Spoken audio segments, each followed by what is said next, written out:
Hello साथियों, नमस्कार। आपके अपने यूट्यूब चैनल पर हार्दिक अभिनंदन व स्वागत। आज हम बहुत ही महत्वपूर्ण टॉपिक जो एमसीक्यू प्रश्नों को लेकर आए हैं, जिसका नाम है विराम चिन्ह, जो परीक्षा की दृष्टि से बहुत महत्वपूर्ण हैं और हर भर्ती परीक्षा में ये प्रश्न आपको देखने को मिलते हैं। ये जो प्रश्न हम आज लगभग 25 प्रश्नों का अध्ययन करेंगे, यही प्रश्न वही प्रश्न हैं जो बार बार भर्ती परीक्षा में पूछे जाते हैं और आगे आने की संभावना है। तो यह जो टॉपिक है हर विद्यार्थी के लिए और प्रतियोगिता परीक्षा की तैयारी करने के लिए सभी के भी बहुत ही महत्वपूर्ण टॉपिक है। तो आप अच्छी तरीके से हमारे साथ बने रहें, क्योंकि हम इस 25 प्रश्नों का अध्ययन नहीं, इसके साथ साथ जो व्याख्या सहित अध्ययन करेंगे तो लगभग 200 प्रश्नों का अध्ययन हो जाएगा। तो आप अच्छी तरीके से इस क्लासों को देखें, लाइक करें, शेयर करें। तो प्रश्न शुरू करने से पहले, विराम चिन्ह का टॉपिक शुरू करने से पहले आप आसमान को हुए हौसले और मेहनत से तैयारी रख, आसमान के को हुए हौसले और मेहनत से तैयारी रख, तेरी बारी निश्चित है, बस तू अपनी तैयारी रख, तेरी बारी निश्चित है, बस तू अपनी तैयारी रख। विराम चिन्ह के महत्वपूर्ण प्रश्नों का अध्ययन करते हैं। तो आज का जो पहला प्रश्न है बहुत महत्वपूर्ण है। क्या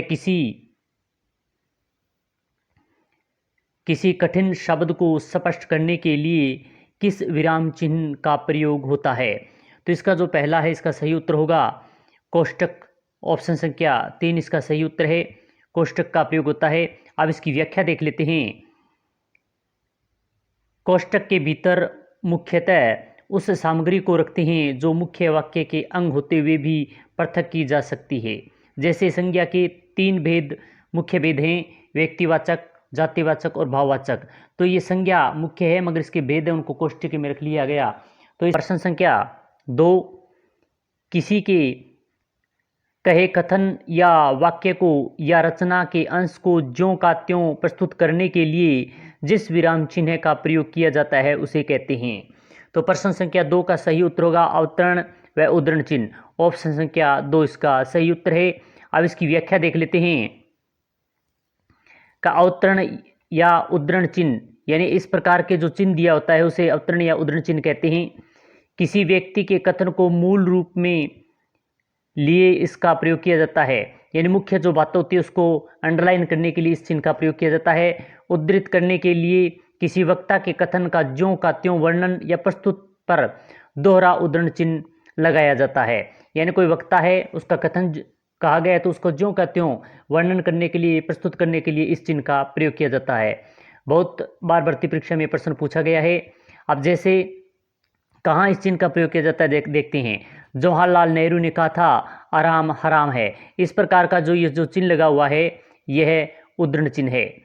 इकहरे उद्धरण चिन्ह का प्रयोग किसी एक शब्द या पद को विशेष रूप में प्रदर्शित करने के लिए किया जाता है। अगर किसी का वाक्य है या किसी के द्वारा कही गई मुख्य बात है तो उसको हम उद्धरण चिन्ह के द्वारा, दोहरे उद्धरण चिन्ह के द्वारा व्यक्तित करते हैं। मगर कोई किसी एक शब्द है या किसी एक विशेष बात है उसको प्रदर्शित करने के लिए एक उद्धरण चिन्ह का प्रयोग करते हैं। जैसे सच्चिदानंद हीरानंद वात्सल्य अयज्ञ, या तो इसमें जो अयज्ञ लिखा हुआ है इसको इकेरे उद्धरण चिन्ह के द्वारा व्यक्तित किया गया है। इसी प्रकार रामचरितमानस में जो 2 साइडों में चिन्ह लगा हुआ है उसे इकहरे उद्धरण चिन्ह कहते हैं कि रचना उर्दू भाषा में की गई। जैसे साकेत महाकाव्य है तो यहाँ साकेत के जो चिन्ह लगा हुआ है वह इकहरे उद्धरण चिन्ह है। तो उद्धरण चिन्ह होते हैं वो 2 प्रकार के होते हैं, इकहरे और दोहरे। प्रश्न संख्या 3 है, किस वाक्य में उद्धरण चिन्ह का प्रयोग हुआ है? जो 4 वाक्य दिए गए हैं उनमें बताना है कि कौन से में उद्धरण चिन्ह का प्रयोग हुआ है। तो प्रश्न संख्या जो 3 है इसका सही उत्तर होगा कामायनी जयशंकर प्रसाद की सर्वश्रेष्ठ कृति है। यहाँ कामायनी के जो चिन्ह लगा हुआ है उसे इकहरा उद्धरण चिन्ह है। ऑप्शन संख्या 3 इसका सही उत्तर होगा। प्रश्न संख्या 4 है, क्या निम्नलिखित में से उद्धरण के लिए प्रयुक्त किया जाने वाला चिन्ह कौन सा है? जो 4 चिन्ह दिए गए हैं उनमें से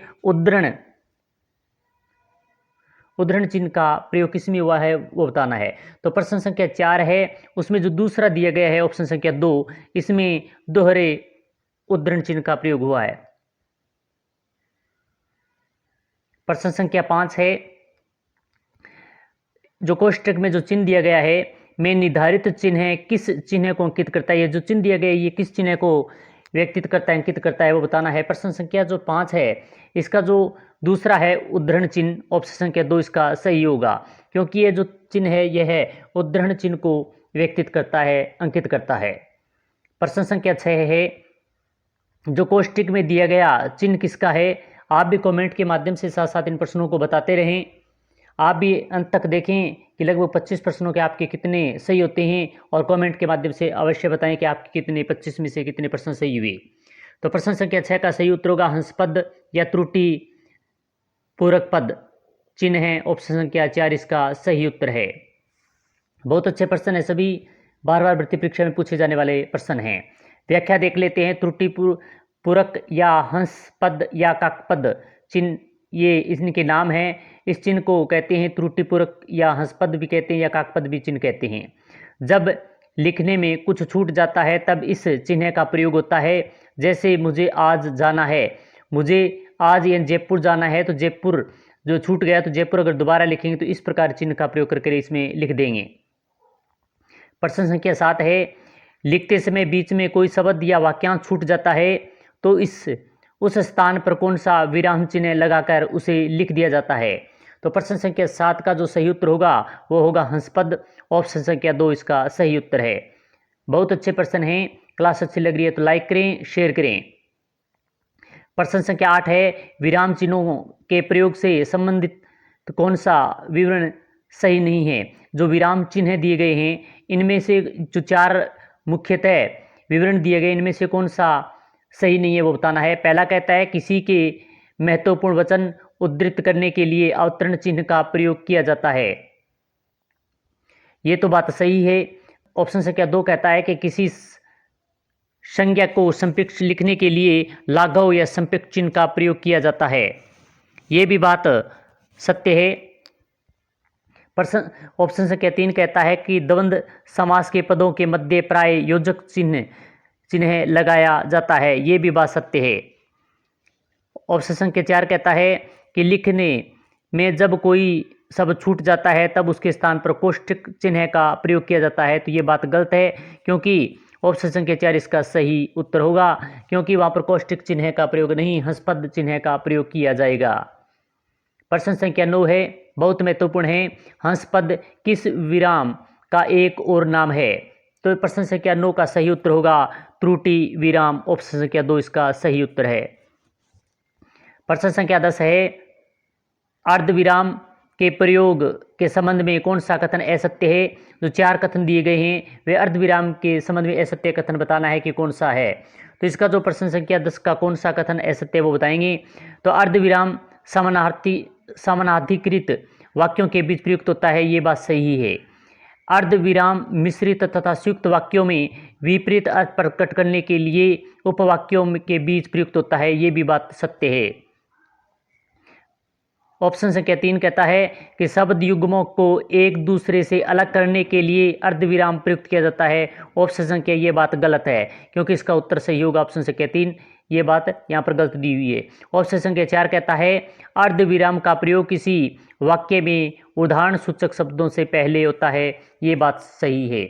तो प्रश्न संख्या जो 10 दिया गया था इसका उत्तर सही ऑप्शन संख्या 3 होगा। अब इसकी व्याख्या देख लेते हैं। अर्धविराम जहां अल्प विराम से कुछ अधिक तथा पूर्ण विराम से कुछ कम रुकने की आवश्यकता हो वहां अर्ध विराम चिन्ह का प्रयोग किया जाता है या होता है। जैसे जीवन संग्राम में सब लड़ रहे हैं तो यहाँ कुछ जीतेंगे कुछ हारेंगे। समानाधिकरण वाक्यों में जैसे महात्मा गांधी ने देश को स्वतंत्र कराने के लिए असहयोग आंदोलन चलाया, यह चिन्ह लगाया गया अर्धविराम चिन्ह। और सत्य और अहिंसा के अस्त्रों का प्रयोग किया, देश के समक्ष पूर्ण स्वतंत्र। मिश्र तथा संयुक्त वाक्यों में विरोध या व्यतिरिक्त का भाव प्रकट करने के लिए भी इस चिन्ह का प्रयोग किया, जैसे वह कष्ट सहता रहा लोग आनंद लेते रहे। तो इस प्रकार जो ये चिन्ह लगाया गया था यह अर्धविराम चिन्ह था। अब प्रश्न संख्या 11 देखते हैं, यह भी परीक्षा की दृष्टि से बहुत महत्वपूर्ण है। प्रश्न संख्या 11 कहता है कि जहां पूर्ण विराम की अपेक्षा कम और अल्प विराम से अधिक रुकना अपेक्षित हो वहां खालिस्तान प्रयोग किया जाता है। तो प्रश्न संख्या 11 का जो सही उत्तर होगा वह होगा अर्धविराम। ऑप्शन संख्या 1 इसका सही उत्तर है। यह भी परीक्षा दृष्टि से बहुत महत्वपूर्ण प्रश्न है। प्रश्न संख्या 12 है, इनमें अर्ध विराम का सूचक चिन्ह है। तो इन चारों में से जो अर्ध विराम का सूचक चिन्ह दिया गया है वो है ऑप्शन संख्या 2, इसका सही उत्तर है। यह जो है पहला है अल्प विराम, ये अर्ध विराम, और जो तीसरा जो दिया गया है वह योजक चिन्ह 13 है। जो कोष्ठक में जो चिन्ह दिया गया है विराम चिन्ह का नाम बताइए। जो कोष्ठक में जो चिन्ह दिया गया है इसका नाम बताना है कि क्या है।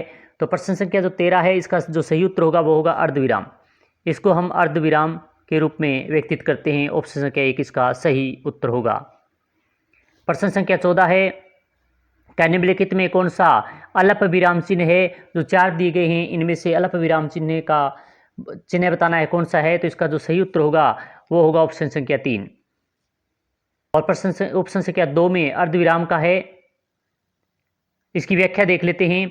अल्प विराम यानी अल्प विराम का प्रयोग वाक्य के बीच में होता है। इसमें इसके कुछ महत्वपूर्ण प्रयोग इस प्रकार हैं। पहला कहता है कि एक स्थान पर प्रयुक्त समान शब्दों और वाक्यों को अलग करने के लिए, जैसे पानी हमारा जीवन है, हम हवा प्राण है और अन्न हमारी शक्ति है। तो जो इस प्रकार का जो चिन्ह का प्रयोग किया गया वह है अल्प विराम चिन्ह है। इसी प्रकार दूसरे ख में देखें, उपवाक्यों को अलग करने के लिए भी इस चिन्ह का प्रयोग किया जाता है अल्प विराम का। जो परिश्री में होते हैं फिर अल्प विराम चिन्ह लग गया।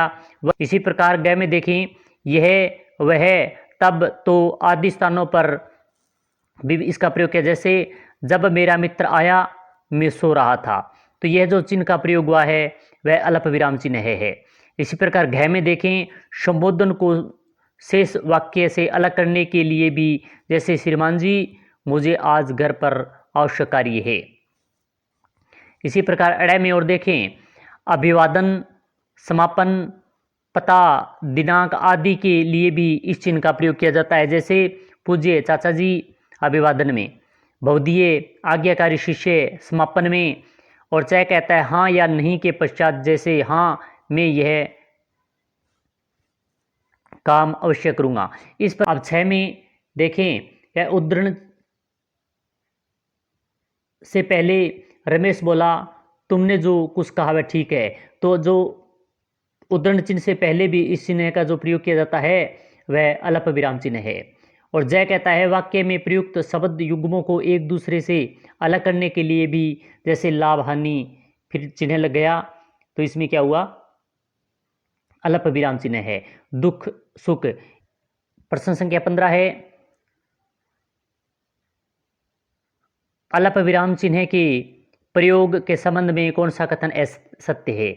यानी जो प्रश्न संख्या 15 दिया गया इसमें असंगत कथन कौन सा है वो बताना है। तो इसका जो सही उत्तर होगा वो होगा किसी तथ्य को स्पष्ट करने का संकेत करने के लिए अल्प विराम चिन्ह का प्रयोग किया जाता है। ये बात गलत दी गई है। ऑप्शन संख्या 3 इसका सही उत्तर है। बाकी भावातिरेक में शब्दों पर बल देने के लिए इस चिन्ह का प्रयोग किया जाता है। उपवाक्यों को अलग करने के लिए भी इस चिन्ह का प्रयोग किया जाता है। अभिवादन, समापन, पता, दिनांक आदि में समान सूचक अभिवादन के लिए भी अल्प विराम का प्रयोग किया जाता है। हम पढ़ कर आए हैं। प्रश्न संख्या 16 है, वाक्य में 2 या 2 से अधिक समान पदों या पदहर्षों में संयोजक अवयव और की गुंजाइश हो तो वहाँ निम्न में कौन सा विराम चिन्ह प्रयुक्त होता है। तो प्रश्न संख्या जो 16 है इसका जो सही उत्तर होगा वह अल्प विराम चिन्ह का प्रयोग होता है। ऑप्शन संख्या 3 इसका सही उत्तर है। प्रश्न संख्या 17 है, निम्नलिखित में से कौन सा कथन असत्य है। 4 जो कथन दिए गए इनमें से बताना है कि कौन सा कथन असत्य है। तो प्रश्न संख्या 17 कहता है, ऑप्शन संख्या 1 है, किसी पद का अर्थ स्पष्ट करने के लिए योजक चिन्ह लगाया जाता है। ये बात गलत है। इसका उत्तर पहला ही होगा। ऑप्शन संख्या 1 इसका सही उत्तर है। बाकी अन्य देख लेते हैं। दूसरा कहता है, दूसरे की युक्ति को वैसा उद्धृत करने के लिए उद्धरण चिन्ह का प्रयोग किया जाता है। ये बात सत्य है। तीसरा कहता है, विस्मय, हर्ष, घृणा, शोक आदि भावों को प्रकट करने के लिए विस्मयादि बोधक चिन्ह का प्रयोग लगाया जाता है। ये भी बात सत्य है। और चौथा कहता है, जहाँ वाक्य पूरा होता है वहाँ पूर्ण विराम का प्रयोग किया जाता है। ये भी बात सत्य है। ये ऑप्शन संख्या 1 इसका गलत दिया हुआ था।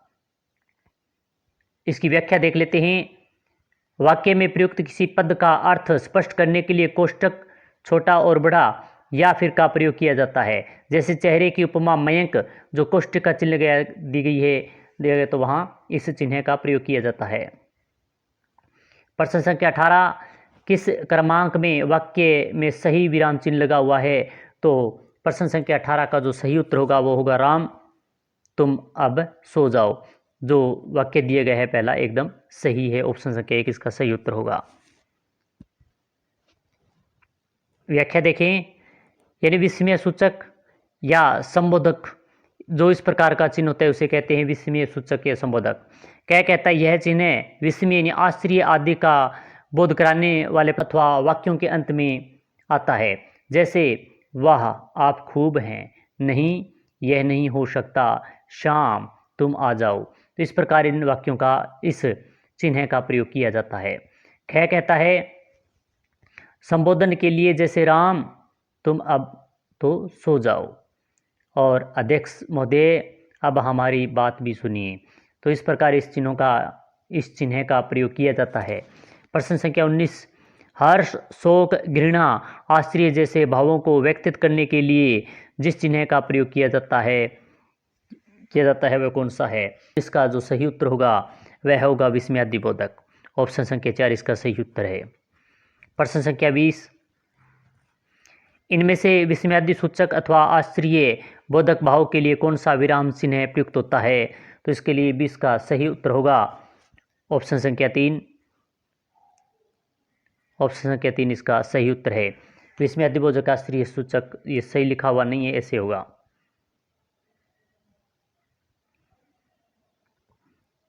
प्रश्न संख्या 21 है, खालिस्तान में जो कोष्टक में दिए गए चिन्ह को कब उपयोग किया जाता है?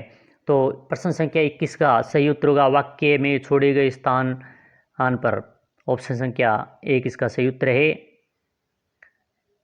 व्याख्या देख लेते हैं। उक्त कोष्टक में लोप चिन्ह दर्शाया गया है। जो ऊपर जो चिन्ह दिया गया था वो लोप चिन्ह था। प्रयोग लिखते समय लेखक कुछ अंश छोड़ देता है तो उसे छोड़े हुए अंश के स्थान पर को इस लोप चिन्ह का प्रयोग या लोप चिन्ह लगा देते हैं। जैसे तुम्हारा सब काम करूँगा, लोप चिन्ह है, फिर बोलो बड़ी माँ, लोप चिन्ह देकर तुम गांव छोड़कर चली तो नहीं जाओगी, बोलो। इस प्रकार जो बीच में डॉट डॉट डॉट दिए गए ये लोप चिन्ह है, इस चिन्ह का लोप चिन्ह प्रयोग किया जाता है। प्रश्न संख्या 22 है, कोष्टक में दिया गया चिन्ह किसको अंकित करता है? तो इसका जो प्रश्न संख्या 22 का जो सही उत्तर होगा वो है लाघव चिन्ह। यहाँ थोड़ा बड़ा लिखना चाहिए था लाघव चिन्ह इस प्रकार से। तो ऑप्शन संख्या 2 इसका सही उत्तर है। अब व्याख्या देख लेते हैं। योजक चिन्ह का निशान इस प्रकार होता है, लोप चिन्ह डॉट डॉट ये होता है तथा विवरण चिन्ह होता है वो इस प्रकार होता है। जबकि उपयुक्त कोष्टक में लाघव चिन्ह है, लाघव चिन्ह को संक्षिप्त सूचक चिन्ह भी कहते हैं। अच्छा प्रश्न है, शब्दों या संक्षिप्त रूप लिखने के लिए इसका प्रयोग किया जाता है। जैसे डॉक्टर या डॉक्टर को शॉर्ट लिख लेकर इस चिन्ह का प्रयोग किया जाता है। संवत को लिखने के लिए कृपा पन्ना उल्टिए तो या कृपा पै उल्टिए, तो इस प्रकार इस चिन्ह का प्रयोग किया जाता है। प्रश्न संख्या 22 है, लाघव चिन्ह का प्रयोग होता है। तो इसका जो सही उत्तर होगा वह होगा बड़े अंश को संक्षिप्त रूप में लिखने के लिए। ऑप्शन संख्या 2 इसका सही उत्तर है। और प्रश्न संख्या 24 है, किस क्रम में विराम चिन्ह ठीक प्रयोग नहीं हुआ है? यानी इन चारों में से बताना है कि कहाँ पर विराम चिन्ह का ठीक प्रयोग नहीं हुआ है। तो इसका जो सही उत्तर होगा वो वाह आपने तो कमाल कर दिया। यहाँ पर जो ये चिन्ह अल्प विराम चिन्ह लगाया हुआ है जो गलत है, यहाँ पर विस्मयादिबोधक चिन्ह लगाना चाहिए था। तो ऑप्शन संख्या 4 इसका सही उत्तर होगा। प्रश्न संख्या 25 है, किस क्रमांक के वाक्य में सही विराम चिन्ह लगा है? यानी अब सही विराम चिन्ह किस में लगा हुआ है? 25वें में वो बताना है। तो इसका जो सही उत्तर होगा वो होगा शाम तुम आ जाओ। ऑप्शन संख्या 2 इसका सही उत्तर है। तो आज हमने बहुत ही महत्वपूर्ण विराम चिन्ह से संबंधित प्रश्नों का अध्ययन किया। ये प्रश्न बार बार भर्ती परीक्षा में पूछे जाने वाले प्रश्न थे, आगे भी आ सकते हैं। और विशेष बात यह है कि हमने संपूर्ण इन 25 प्रश्नों के को व्याख्या सहित अध्ययन किया था, तो ये लग हो जाते हैं। तो आप भी इनका अच्छे तरीके से अध्ययन करें, अच्छे तरीके से उनको देखें और कमेंट भी करें, लाइक भी करें, शेयर भी करें और क्लास को और चैनल को सब्सक्राइब भी करें। साथ ही में बेल आइकन भी दबा लें, क्योंकि इसी प्रकार की अन्य क्लास का नोटिफिकेशन आपको मिल सके और आप अपनी तैयारी अच्छी तरीके से कर सकें। तो तैयारी अच्छी तरीके से करते रहें, मस्त रहें। जय हिंद, जय भारत।